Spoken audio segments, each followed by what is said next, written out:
Welcome back to another episode of APositive Insights, and today I'm joined by Pete Watson from Recruitment United. Pete, Hello, mate. How are you? Good to mate, see you. I'm very good. And Thanks good for to having see me. you. Mate, you're welcome. You're very welcome. So, obviously, people know who you are, but I'd love to hear a little intro from Pete. Who's Pete and who's Recruitment United? Blimey, little intro. So you want me to keep it brief? Keep it brief. Pete Watson, here today, I suppose, talking about Recruitment United, but I'm also rec to rec. I have an established abattoir called Mint. We actually turned 21 in Yeah, March, wow. which makes me feel very old, but very proud in equal measure. Dad of two, Man United fan, originally from the north of England, and yeah, started this little thing called Recruitment United about nine months ago, and you've been kind enough to invite me along today to talk about it. Yeah, no, Is that perfect. enough? Did I hit the important bits? Got Man United in there. You did get Man United, and you got your old in there, so that's that's definitely important. So, look, I think a good place to start is why did you set up Recruitment United?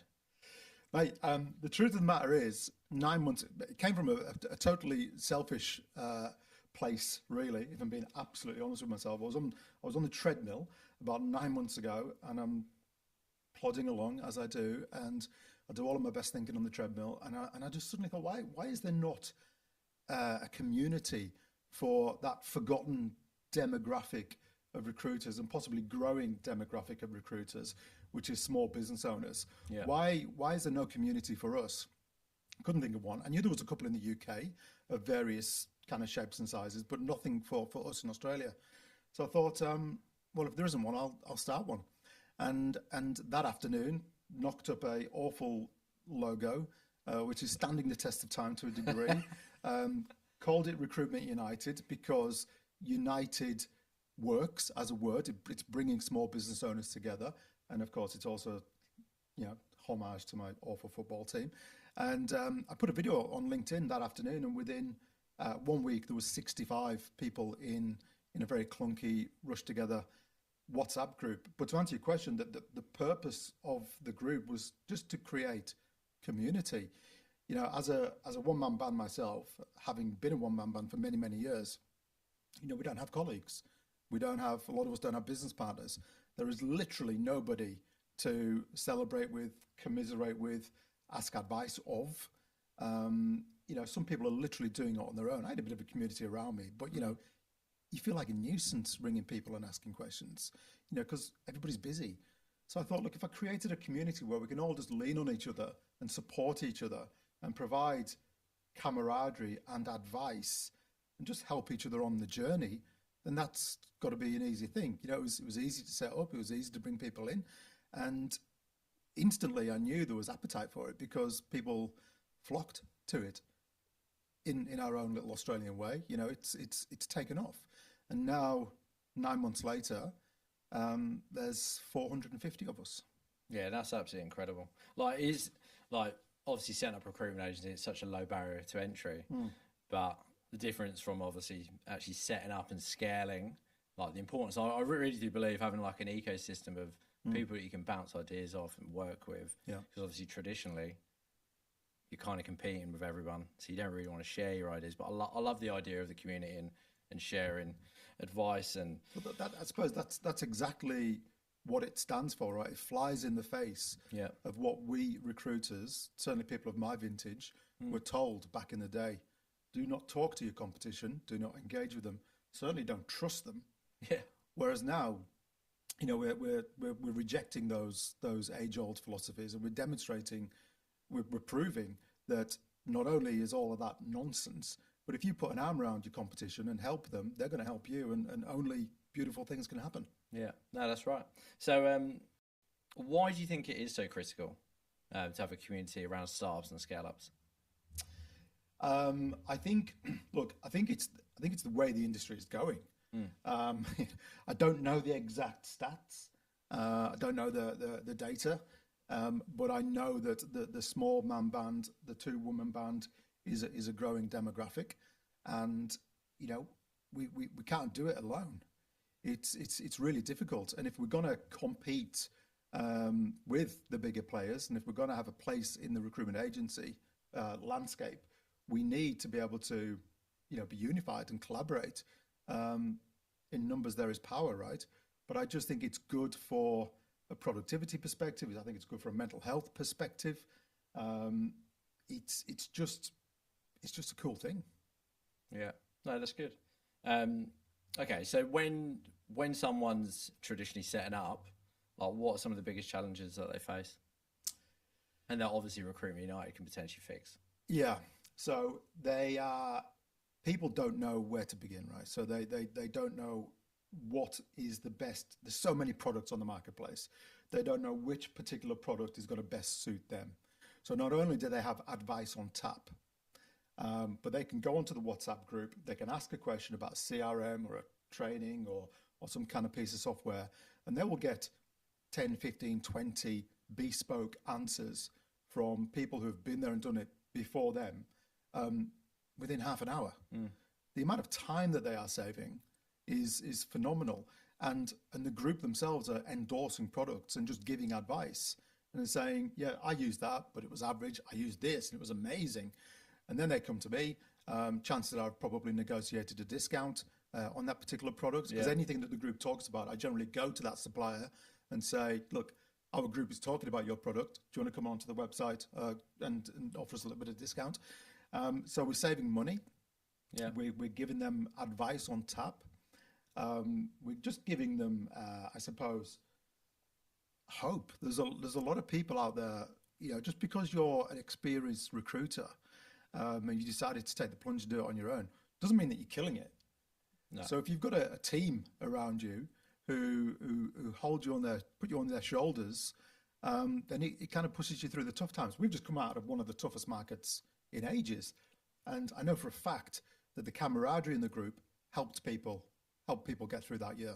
Yeah, it's amazing. And I suppose the advice that you're getting from the group, people not necessarily being paid to give that advice. It's it's really honest, amazing opinions that, like I say, would save them heaps of time rather than them going and look at 10 different CRMs. Yeah. They just get that advice, obviously, directly from the community. Absolutely. Yeah. Yeah, you're absolutely right. The community, there is no, honestly, it blows my mind that somebody can ask a question at 10 a.m. and by 10:30, there will be 10, 15, 20 answers to that particular question. And these are not one-word answers. Yeah. People are drafting essays because they care. Yeah. Because maybe for the first time in a long time, they've got an opportunity to help somebody else. And if that person is competition, people don't mind. We're in a different time. We're in a time where it's cool to help people. I think a lot of that came from COVID, right? Yeah. I think we realized during COVID that we could throw an arm around the competition and, the sun was still going to come up tomorrow. So, yeah, one of the nicest things I've ever seen is just people helping each other. No, amazing. So, obviously, we're just talking about startups. Would you see a difference in type of requirements for a scale-up? Look, the scale-up community is different, but we still have a community for the bigger, more established businesses. Yeah. So they chat less, there's no doubt about it, but they still benefit from all of the discounts. They still have specific questions that they like to ask each other. There's still some really decent and intelligent dialogue between them. Less so the small man bands who just love to chat all day long. But yeah, I feel like they're getting a load out of Recruitment United. And one of the benefits that I discovered only last week is one of the business owners who runs a business of about 7 or 8. He said, look, loving Recruitment United, he said, but for the benefit for me is that I'm able to put my more junior people into the webinars, and they're picking up all these recruitment tips, BD tips, qualification tips that I potentially don't have the time to do myself. Yeah. So Recruitment United is almost being used as an external training tool, which wow, I like that. Which I'm cool with. Yeah, and you should be. So if I was an owner and I had a team of 10, you would allow them to go to the webinar at no extra cost? Yeah. I mean, look, it's there's we're rolling out a very, very affordable subscription-based model next week, in fact, and mate, it's peanuts. It's roughly about the price of half a cup of coffee, half a cup of coffee, Half a coffee a day. and for what I hope is a ton of discounts, L&D webinars, advice on tap, mentoring programs, volunteering opportunities, job sharing platforms, plus of course the actual community. Yeah, that's amazing. I think obviously we talk to startups and scale ups all the time, and the difference between businesses that do scale and the businesses that don't is actually the L&D side. So actually the L&D of actually their consultants. So if they can go along and pick up value and learn, I think that's amazing value. Okay, cool. So obviously we're talking about community. For a recruitment founder, like how would they go about building their own community, like around their business? Obviously they can go to Recruitment United, but when you're in the Mint days, you said you had a small community. Like, what would you recommend? Yeah, I mean, LinkedIn is our best friend. It's such a beautiful thing. Yeah. And for recruiters out there, if a recruiter is not using LinkedIn, I think they're just daft, quite frankly. You've got this amazing tool at your fingertips, which is free, and if you're not utilizing it and leveraging it, I think you're nuts. Because not only does it, okay, I use myself as an example. During COVID, I thought to myself, well, I can't make money because my business just literally fell off a cliff. But I thought, I'm not going to let people forget who I am or where I am or how to find me when the market picks up. So I just started putting content out there. And, I love it. I love it. It's if anybody out there considers themselves slightly creative, it's a wonderful way to scratch that creative itch every day, or 3 times a week, or two days a week, whatever it might be.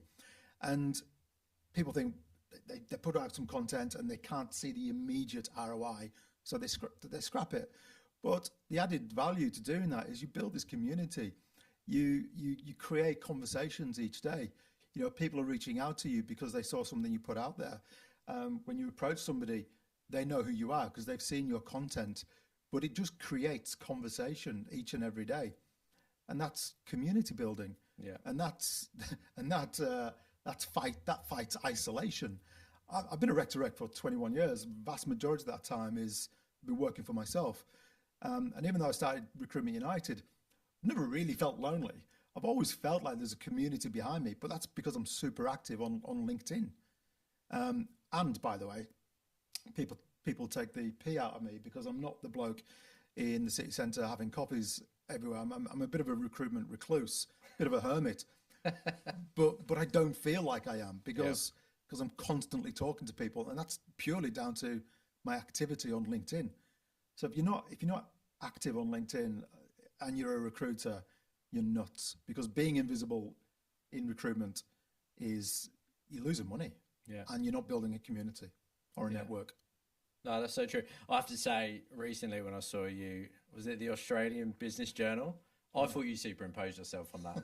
I didn't realise that was actually a thing. Yeah, a few people have said that. They said it was the type of thing that I would do. I absolutely thought you had forged that. I mean, it was. Yeah, I'm very grateful that they reached out to me and did that piece. But when that magazine cover came out, it was a bit cringe. But I thought, you know what? Whatever, I'm putting it out. Oh, mate, embrace it. No, I love your personality. Champion of community. I love that. I like that. Champion of community. Was that the line? That was one of the several cheesy titles they gave me. Brilliant. I like it. Champion of community. Definitely suits you. No, classic. I know you chatted about in the past, how you create your content and stuff. You sit down, have a coffee in a cafe, and you might spend a few hours on what you're going to post for the week. I think that's the hardest thing even for myself, like our team, APositive, and recruiters in general, is just coming up with content. Like, what do you actually talk about? Mate, I've developed a system which is pretty rudimentary but effective. All I do, as I'm going about my day, something will pop into my head. Yeah. And I simply send myself an email. And when I get back to my desk, I put that email into the post ideas folder. And, I've now got a folder full of ideas. And all it is it might be something personal. I probably don't do enough personal stuff, to be honest, because that's, the experts in our space, the Sean Andersons from Hoxo will tell us that that's what, the most powerful type of content you can put out. And I used to do that. I do it less nowadays because I'm so focused on Recruitment United, and then I forget about my day job, so I think I better talk about Mint. but then, yes, I've just got this whole file. So my advice to anybody is, as you're going about your day, something will pop into your brain. Yeah. And just send yourself a little note, start stockpiling, post ideas, and then that's it. That's your catalogue. And master Canva. May I love Canva. Canva. I could not live without Canva. Hence me thinking you superimpose yourself on the Australian Business Journal. Yeah, that's fair enough. Yeah, do you know what I said to our team? One of the things, like that, they share so much in meetings, but rather than keep it in that meeting room, write down those little bits of gold that you provide to consultants looking to go out on their own or scale ups, and just put it into a Google Doc. And then when you come to write your content, you've already got something there. Correct. And recruiters have all got funny stories, right? Because it's a funny industry. It's a funny industry because we're working with people, and people, we're all a bit left of centre. And cast your memory back to those crazy recruitment stories that have happened to you over the years, and then put them out there. Because your readers, they don't care whether it happened last week or 7 years ago. Oh, exactly. They don't give a toss. Yeah. So just put it out there. Yeah. I don't know why, but I remember I put a post out about a guy who, and this is when we all had to wear shirts and ties for interviews. He turned up, and I was meeting him. He had like 4 interviews in the day, and I met him for a coffee before to make sure he was fully prepped. This is before I became a recruitment recluse, and he turned up without wearing a tie. So I just whipped my tie off and gave it to him, but it was my best tie. It was my best Paul Smith tie, and he never got the jobs. And I never saw the tie again. Oh no! He did a runner with my best Paul Smith tie. Of course he did. And then I think he promptly went back to England. And I just remembered it one day, put it into a LinkedIn post, and it went nuts. It went absolutely gangbusters. Yeah, wow. Just little things like that. People find real stories interesting. Yeah, especially funny ones. I like that. And look, I suppose one thing I read recently was just like, there's no reason why you can't repurpose some of the content you put out there. Because you're obviously always building your network. So people that you've connected with recently may not have seen that story that you posted 2 years ago. Yeah, so you could potentially post it again. They say that. I've never tried that. Yeah. I've never tried that. But that's a good idea. That means I don't have to think of any new content. Yeah, exactly. There you go. You're welcome. Okay, so back to Recruitment United. So are there any good stories that you can share, like good results for people being in the community? Mate, look, there's a ton of financial ROI results.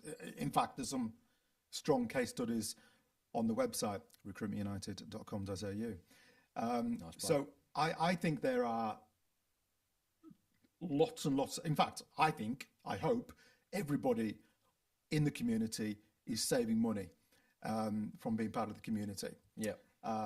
So that part is, I don't want to skirt over it, but it's almost a given. What I like is the nicer stories that are popping out of Recruitment United, which I never really thought about when this whole thing started. In fact, I sort of knew you were going to ask me that question because we're so organised and professional. And I've actually done a LinkedIn post about it today. There's a few things that have happened. First of all, there was a solo operator reached out to me. Been working on her own for about 3 years, and she reached out to me and said, I need a job. I'm just so lonely. I can't do this anymore. And I said, well, have you thought about jumping in Recruitment United? Amusingly, she said, I've got no idea what Recruitment United is. So I educated her, obviously. Yep. And she went, oh my God, that could be the silver bullet to my problems. So she jumped into Recruitment United and has shelved her job search. She's now feels like she has a community. Oh wow! So she's sticking with the solopreneurship journey. Another story was there was somebody who was in a really toxic business partnership. It wasn't going well. Reached out to me for some general advice, and I said, look, why don't you just jump into Recruitment United, see if that gives you a different perspective on things, see if that gives you different learnings that you're maybe not getting from your existing business partner. And when he jumped into the site, he realized that he was inspired that he could probably do this on his own. So he broke up his business partnership, went solo, tapped into all the discounts that we've got on Recruitment United, ended that business partnership, and is now flying solo and just did his first deal. Yeah, wow. There's a guy who pre-Christmas was doing it tough, and I went onto the group and said, look, there's somebody in this group who shall remain nameless who's doing it tough, and he's actually thinking about throwing in the towel. The group, to my amazement, said, well, we can't have that. Let's start a GoFundMe page. Let's get this person through Christmas, and we'll see what it looks like in January.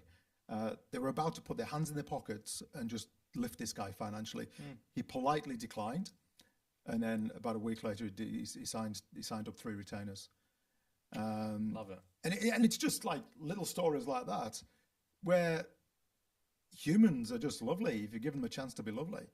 And then the other one was there's all these little spin-off relationships happening where people are connecting offline and connecting on more personal stuff. And I spoke to somebody last week, and she said, "Yeah, I've connected with somebody, and we realised that we're going through some similar life challenges. I've got no idea what they are, but we're now over a glass of wine. We've become mates, and we're dealing with life's problems outside of the recruitment arena as well. Yeah, that wouldn't happen without Recruitment United." No, that's great. Are you doing any like face-to-face events? Yeah, we are. So we had a Christmas event in Sydney. We're meeting up in Melbourne in end of March. We're all going to Talent X. There's about 50 of us going to Talent X in May. So the short answer is yes. I hope, I have aspirations and dreams and goals with Recruitment United.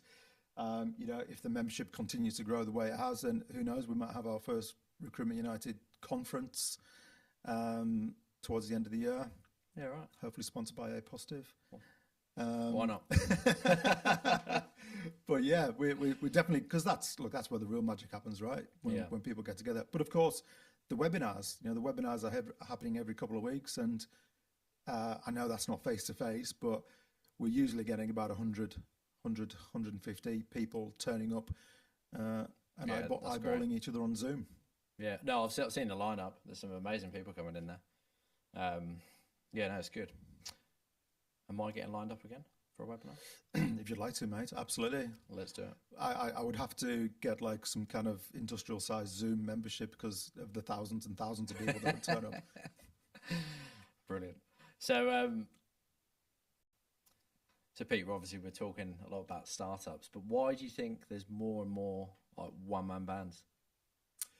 Mate, it's definitely a growing trend, and it's definitely on the rise. It's on the rise in a big way, and I personally think, again, I can only use myself as an example, but when I started Mint, admittedly it was a long time ago, it was embarrassing to be a small business. It was a little bit shameful, and you sort of felt like the rest of the industry was looking down their nose on you because you're a tiny business, and you were only considered to be a proper business if you had like a team of 10, 20 people. Yeah. So I used to do things, we all used to do things like, the reason I brought Frank Wadsworth in, my old mate Frank in the UK, is not because I like him, joking, but because I thought it would make me look bigger. And I thought that would give me a little bit more credibility, and people would look down less on my business. And, you use things like 1-800 numbers to make it look like you had an office and all that kind of stuff. But times have changed. Again, times have changed. We, as a business community, we embrace small business. We not only are we accepted, but we're embraced. And if you're making a candidate call when you're walking around the park walking your sausage dog, which I do all the time, people simply don't care anymore. Yeah, they simply don't care. People accept that we have lives outside of work, and not only that, but let's be honest, it's easier to run your own recruitment company now because of all the tools that are available at our disposal. Again, once upon a time, we could only access all these fancy tools if we worked for a bigger company, but now they're available to everybody. So, and of course, the other part of it is, again, partly because of COVID, we know that we can do our job as recruiters without being chained to a desk dawn till dusk. You saw me this morning working in my car. That's it. That's where I do most of my work. Yeah.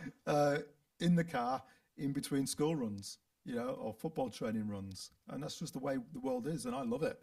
We do not need to be chained to desks.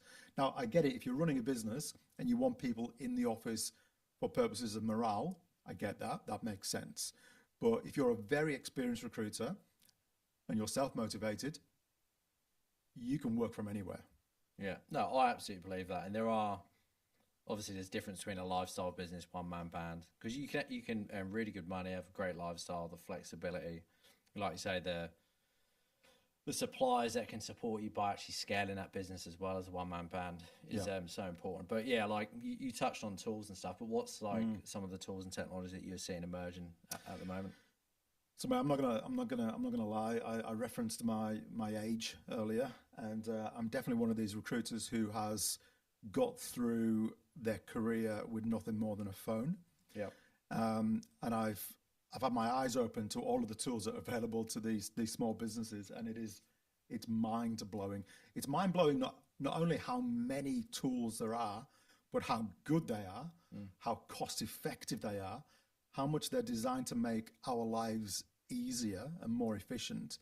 And it's staggering, the options that are out there. And look, the most interesting part, of course, is everything that's AI related. You know, it's almost like recruiters don't have to lift a finger anymore. They just have to use their brains in actual conversations. Everything else is done for them. Everything else is automated. Everything else is just laid out for them, and it's cool. I mean, I'm very guilty of not embracing enough AI generated tools and software myself. But you know, these recruiters out there, they've got this plethora of tools and services and software available to them that just makes their life so much easier. And you know, we've already got roughly 40 tools and service partner brand discounts on Recruitment United that have already been negotiated with discounts, but that could easily be 100 because there's just so much out there. And if you're not tapping into it, then again, you're nuts. Yeah, no, that's awesome, mate. So Pete, obviously a pleasure to have you on today. Thank you, mate. What we normally ask is just one last question to close off. But if you could give the listeners one piece of advice on how they could leverage the community, not specifically Recruitment United, but just a network of people. Yeah. Please share. Absolutely. Well, yeah, I would simply say, don't do this on your own. Yeah. Don't do recruitment on your own, because it's a tough gig. And on the good days, you know, you're probably fine. On the bad days, you're probably not. And you need people around you. Yeah, absolutely. It doesn't have to be Recruitment United, not at all. But make sure that you've got a circle of people that you can lean on to celebrate the highs, but more importantly, to lift you up when things are going badly. And it really is as simple as reaching out to people. I always look at the mentoring situation. Over the years, I've had a couple of mentors, and people say to me, "Well, I'd love a mentor, but I don't know how to get one." So you simply write what I did. You write down. I've gone off on a tangent here, mate, but it's kind of related. You simply write down the 5 people in the industry that you think you could get the most from, who you respect, and then you choose the top 2 and you reach out to them. Now, chances are they're going to say yes, because they're kind of flattered that you've reached out to them, and they'll give you some of their time. And that happened to me. I've had 2 amazing mentors. And I thought they would say, "No, sorry, mate, I'm way too busy to talk to you about your silly little recruitment business." But they both said yes. And the gems that I've had from these people over the years are just game changing. And it's the same with community. Just reach out to people. Just open up and ask for help. And if you ask for help and ask for community, you know, humans are humans. We're pretty nice at the end of the day. Chances are they'll help. Yeah, amazing. Pete, I appreciate you coming on. Thank you, Darren, mate. Enjoyed it. Thanks so much. Appreciate it. Me too. Cheers, mate.